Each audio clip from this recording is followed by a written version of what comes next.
우리 좌우에 계신 옆에 분들에게 이렇게 인사합시다. 참 잘 오셨습니다. 네, 하나님의 은혜를 경험하시기를 바랍니다. 네, 옆에 분들에게. 자, 아니면 이렇게 또 고백합시다. 하나님의 위로가 오늘 당신에게 있기를 바랍니다. 시작.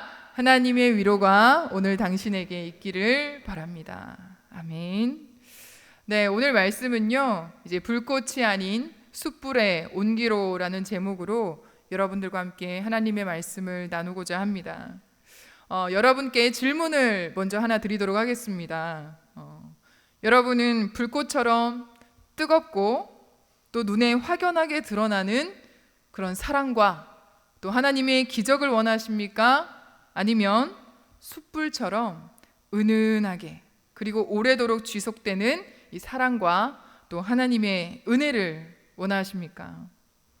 사람마다 상황이나 또 여러 가지 환경이 다를 수 있습니다.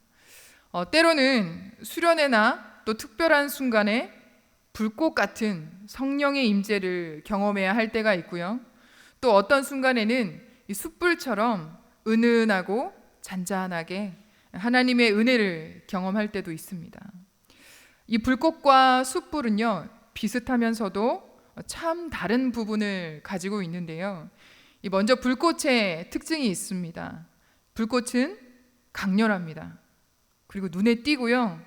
단번에 우리의 시선을 사로잡습니다. 그리고 금세 타오르고 또 금세 꺼지기도 합니다. 반면에 숯불은요, 시간이 좀 걸리지만 서서히 타오르고 또 오랜도록 온기를 남깁니다.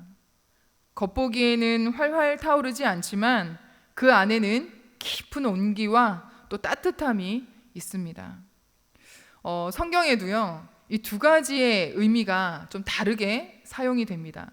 이 불꽃은요, 하나님의 심판이나 계시 그리고 사명의 상징으로 불꽃이 자주 등장하고요.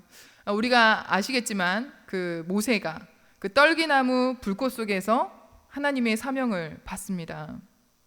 그리고 숯불은요, 회복과 용서, 또 돌봄과 또 정결함, 내면의 변화를 상징할 때에 이 숯불에 대한 이야기가 많이 나옵니다. 요한복음 21장에 보면 부활하신 예수님께서 그의 제자 베드로에게 나타나셨을 때 어떻게 하시죠? 숯불에 생선을 구워서 이 베드로에게 먹이십니다.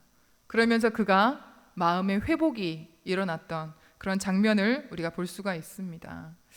네, 그렇다면 오늘 말씀 속에 엘리야는 어떨까요?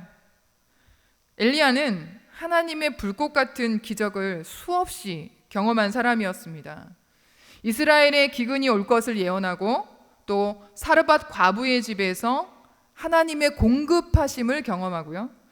또 그 과부의 죽은 아이를 살렸고 또 갈멜산에서 우리가 잘 아는 850대 1로 바알 선지자들과 싸웠습니다. 그래서 하늘에서 불을 내리게 했던 하나님의 사람이었습니다. 바로 불꽃 같은 능력의 사람이었던 것이죠.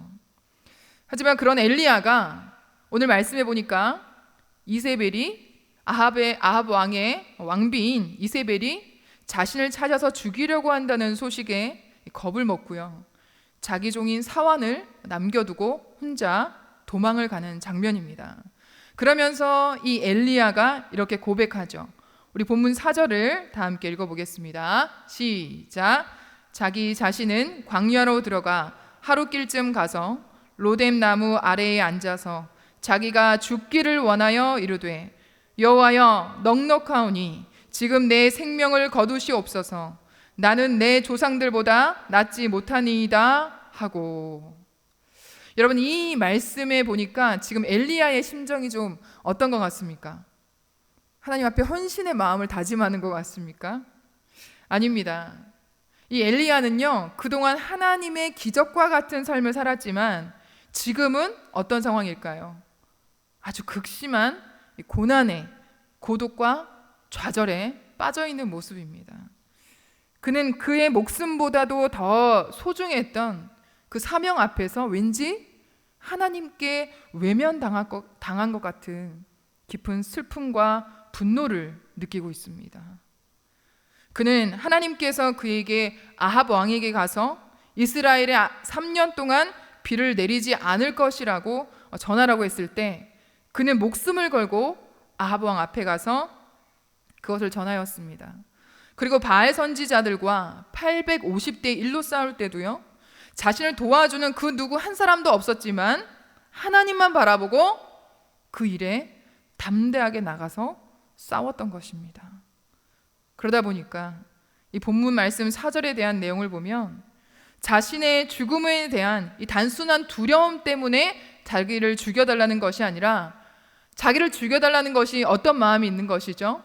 바로 하나님께 서운한 마음이 담겨 있음을 볼 수 있습니다.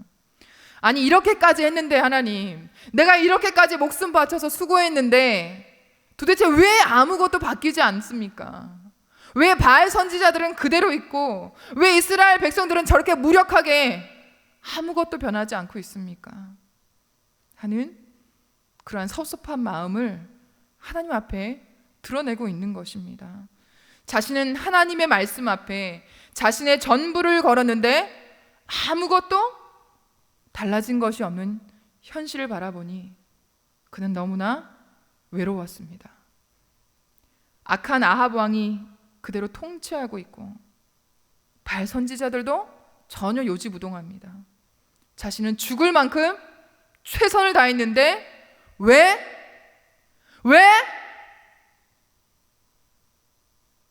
라는 질문을 하나님 앞에 던지는 것입니다. 그리고 그는 굉장히 외롭고 고독함을 느끼고 있는 것입니다. 여러분, 우리도 이러한 경험이 있지 않습니까? 특별히 저는 이제 청소년 사역을 10년 넘게 하다 보니까 좀 그런 걸 많이 느끼는 것 같습니다. 마음을 쏟고 아이들에게 시간을 내고 또 물질을 쏟아도 여전히 달라지지 않는 아이들의 모습이 있을 때가 있습니다.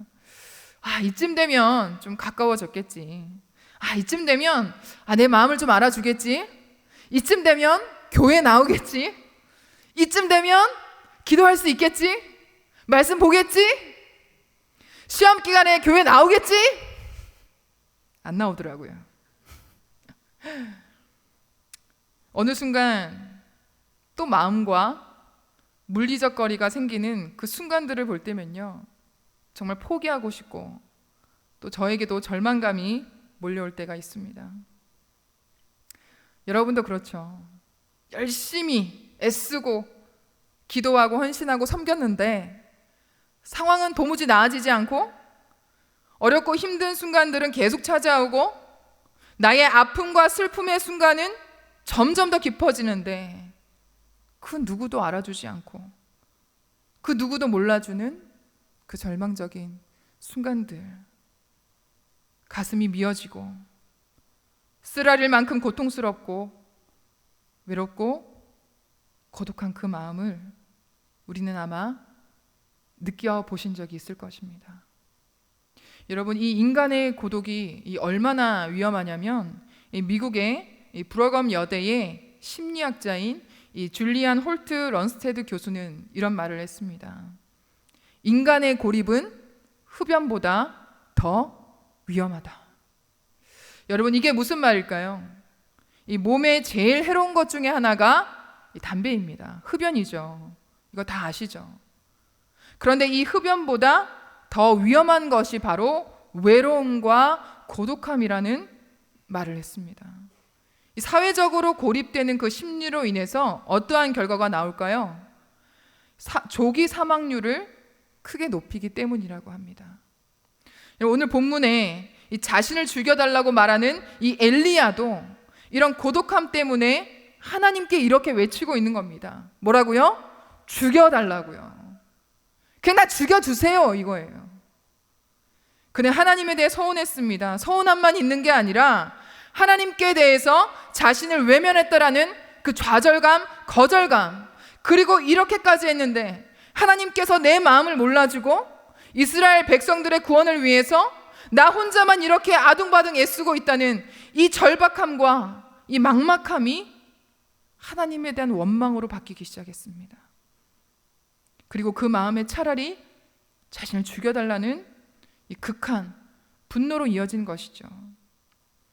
여러분, 혹시 우리도 하나님께 이런 섭섭하고 서운한 마음을 가진 분이 계시진 않습니까? 오랜 동안 기도하고 내가 하나님을 위해서 열심히 수고했는데 왜요? 왜 달라진 게 없죠? 하는 그런 절박함. 저도 수년 동안, 아니 수십 년이 됐습니다. 30년이 넘었습니다. 믿지 않는 저희 가정을 위해서 기도해도 하나님의 응답이 없습니다. 왠지 변할 것 같은데 변하지 않는, 뭔가 달라질 것 같은데 달라지지 않는 우리 가정을 보면서 참 하나님 앞에 서운한 마음이 저도 많이 있었습니다. 여러분, 사람이요, 우울해지면 어떻게 될까요?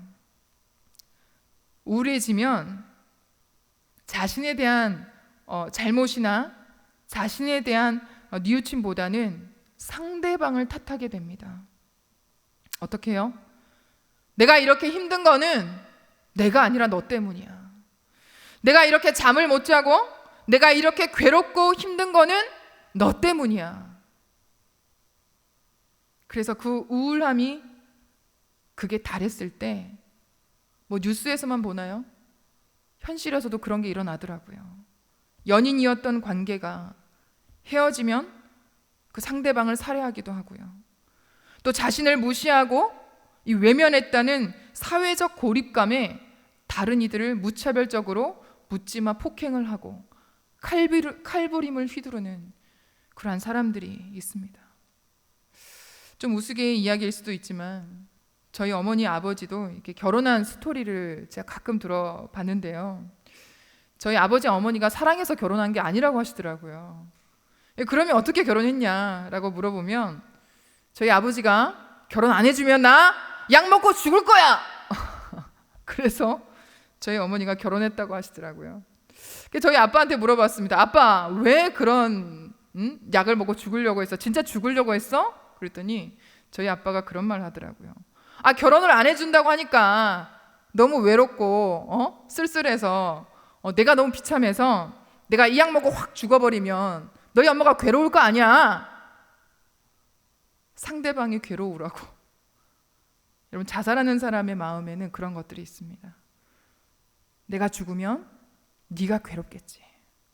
내가 죽는 이유는 너 때문이야. 내가 죽어봐야 네가 괴롭겠지. 여러분, 김세론이라는 배우가 죽고 나서 누가 계속 그 이름이 올랐습니까? 도마 위에 김수현이라는 배우였습니다. 그 김세론이라는 배우가 죽으면서 남긴 여러 가지 흔적들 속에서 그 김세론이 자살에 이르기까지 했다라는 것은 김수현 때문이다라는 보도를 계속해서 우리는 들었죠. 과연 그럴까요? 그것이 과연 그 김수현 배우의 탓일까요? 그 한 사람의 죽음이 그러한 경우도 있겠지만 그것이 다는 아닐 수도 있습니다. 여러분, 이 엘리야는요, 그런 면에서 보면 그가 하나님 앞에 죽여달라는 그 외침이 이해가 되기도 합니다.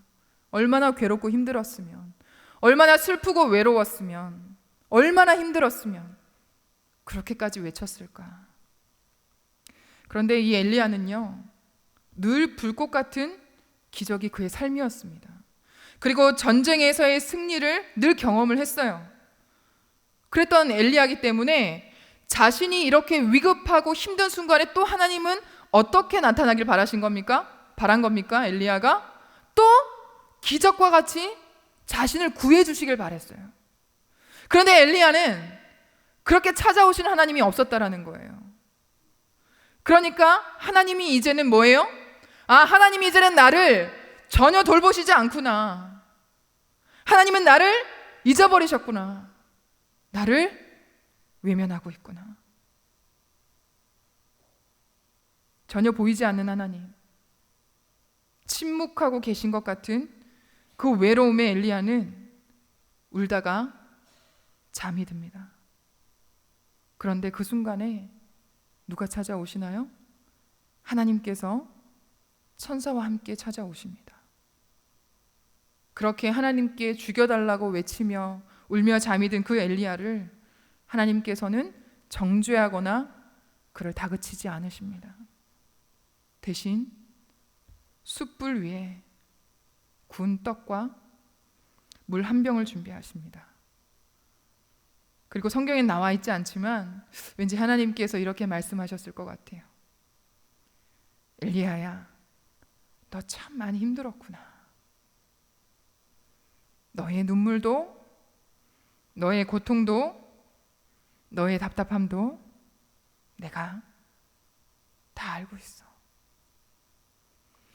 하나님께서는 그렇게 그의 허기진 몸과 마음을 부드럽고 따뜻한 손길로 어루만져 주십니다. 여러분, 아이들이 언제 제일 예쁘죠? 잘 때라고 합니다. 그렇죠?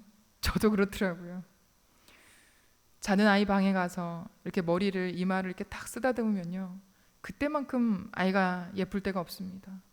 말도 안 하죠. 대꾸도 안 하죠. 조용히 잠들어 곤히 자는 모습이 참 고맙기도 하고요. 어쨌든 그런 사랑스러운 아이의 이마를 쓰담쓰담 하듯이 하나님께서는 조용히 엘리야의 곁을 지키십니다. 그리고 이후에 이제 엘리야가 잠이 깨고 난 다음에는요, 큰 바람과 또 그리고 지진, 그리고 불이 나타납니다. 그래서 엘리야는요, 그 속에 하나님이 있는가 하면서 하나님을 찾아보고 있는데, 하나님은 큰 지진 속에서도, 그리고 큰 바람 속에서도, 불 가운데도 하나님은 보이지 않으십니다. 그때에 하나님께서는 엘리야에게 나타나셨는데 어떻게 나타나셨을까요? 그의 기대와는 다르게 아주 세미한 음성으로 엘리야의 이름을 부르십니다. 큰 바람 속에서도, 큰 지진과 불 속에서도 아니라 아주 미세한, 들릴 듯 말 듯한 그 조용한 속삭임으로 엘리야의 깊은 그 마음 속에 주님께서 찾아오신 것이죠. 그리고 마침내 말씀하십니다. 어떤 말씀을 하셨을까요? 우리 다 함께 열왕기상 19장 18절의 말씀을 함께 읽어보겠습니다. 그러나 내가 이스라엘 가운데에 7,000명을 남기리니 다 바알에게 무릎을 꿇지 아니하고 다 바알에게 입맞추지 아니한 자니라. 아멘. 할렐루야. 엘리야는 혼자가 아니었습니다. 여러분도 혼자가 아닌 줄 믿습니다. 세상에 홀로 남아서 혼자 싸우고 있는 줄 알았는데 하나님은 이미 그를 위해서 7명도 아니라 몇 명이요? 7,000명입니다. 7,000명. 그가 850대 1로 싸웠는데 아니 7,000명을, 그렇게 7,000명의 사람들을 하나님께서는 준비해 두셨던 것입니다. 여러분, 이 말씀은요, 그동안 이 엘리야의 고독을 완전히 깨뜨려 주시는 하나님의 은혜의 말씀이었습니다. 강렬한 불꽃은 아니었지만 엘리야와 함께할 사람들을 하나님께서는 서서히 준비시키고 계셨던 것입니다. 바로 숯불같이 서서히 타오르는 하나님의 사랑을 확인할 수 있었습니다. 우리는 살아가면서 종종 우리의 삶을 뒤흔들 만큼 강력한 그런 불꽃 같은 기적을 기대할 때가 있습니다. 우리 앞에 크고 놀라운 일을 보여주셔야 하나님이 살아계시는구나 라는 확신이 들 것 같기도 합니다.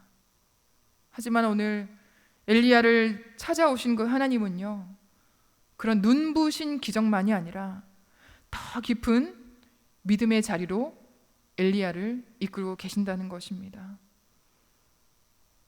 여러분, 예수님께서도요, 십자가에서 돌아가시고 부활하신 다음에 이 제자들을 찾아오신 모습을 한번 우리가 생각해 봅시다.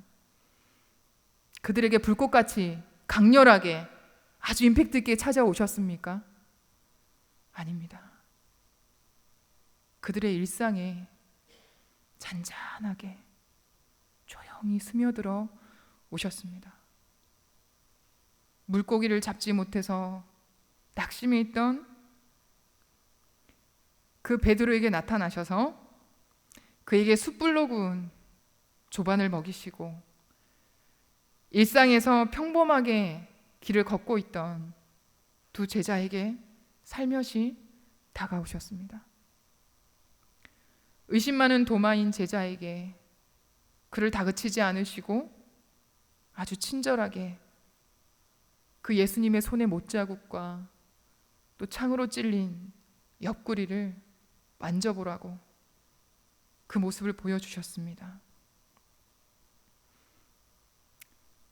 오늘 우리에게 하나님께서는 어떻게 말씀하고 계실까요? 하나님께서는 우리에게 아주 세미한 음성으로 오늘 밤 이렇게 말씀하십니다. 너는 나의 어여쁜 자다. 너는 참으로 귀하고 그 어느 보석보다 귀한 사람이야 라고 말씀하십니다. 아멘이십니까? 우리 이 음성을 여러분들께서 옆에 앉은 분들에게 한번 이렇게 고백합시다. 당신은 하나님의 어여쁜 자입니다. 당신은 그 어느 보석보다 귀한 사람입니다. 시작. 아멘. 아멘.